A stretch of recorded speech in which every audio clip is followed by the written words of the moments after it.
Hi viewers, welcome back to fusion boys 3. జీలకర్ర ఎండు కొబ్బరి వేసి ఫైనల్ గ్రైండ్ చేద్దాం. ఆయిల్ వేసిన తర్వాత వచ్చేంత వరకు లైట్ దాంట్లో కొంచెం సాల్ట్ అనేది వేస్తున్నా. తొందరగా ఆనియన్ స్పూన్ ఆఫ్ అల్లం పడుతుంది, కొంచెం పసుపు.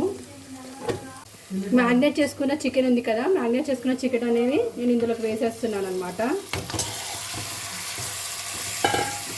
5-10 minutes పెట్టి అండ్ అంటే చిన్నగా పెద్దగా మంట మీద కొంచెం కుక్ చేసుకోవాలి. చిన్నగా అయిందో ఇలా ఫ్రై అయ్యింది,